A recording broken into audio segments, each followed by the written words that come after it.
Genesis chapter 3. Now the serpent was more cunning than any beast of the field which the Lord God had made.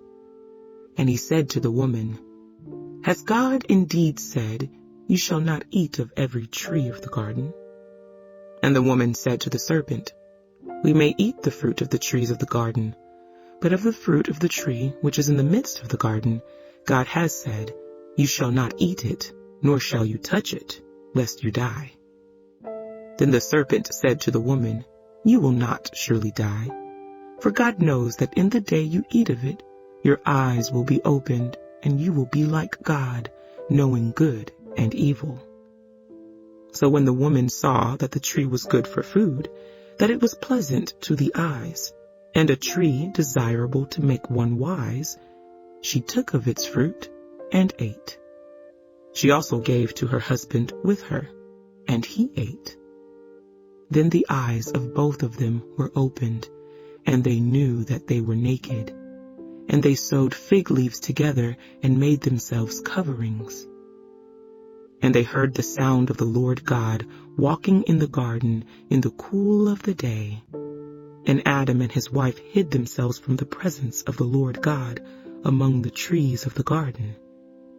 Then the Lord God called to Adam and said to him, Where are you? So he said, I heard your voice in the garden, and I was afraid, because I was naked, and I hid myself. And he said, Who told you that you were naked?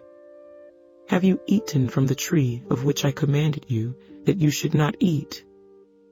Then the man said, The woman whom you gave to be with me, she gave me of the tree, and I ate. And the Lord God said to the woman, What is this you have done? The woman said, The serpent deceived me, and I ate. So the Lord God said to the serpent, Because you have done this, you are cursed more than all cattle, and more than every beast of the field. On your belly you shall go, and you shall eat dust all the days of your life. And I will put enmity between you and the woman, and between your seed and her seed. He shall bruise your head, and you shall bruise his heel. To the woman he said, I will greatly multiply your sorrow and your conception. In pain you shall bring forth children. Your desire shall be for your husband, and he shall rule over you. Then to Adam he said, Because you have heeded the voice of your wife, and have eaten from the tree of which I commanded you, saying, You shall not eat of it. Cursed is the ground for your sake.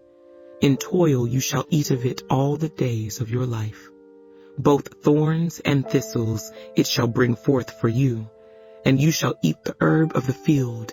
In the sweat of your face you shall eat bread, till you return to the ground, for out of it you were taken. For dust you are, and to dust you shall return. And Adam called his wife's name Eve, because she was the mother of all living.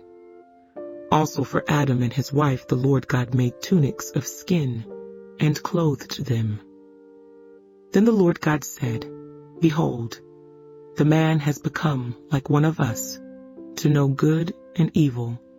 And now, lest he put out his hand and take also of the tree of life, and eat, and live forever. Therefore the Lord God sent him out of the Garden of Eden, to till the ground from which he was taken. So he drove out the man, and he placed cherubim at the east of the Garden of Eden, and a flaming sword which turned every way, to guard the way to the tree of life.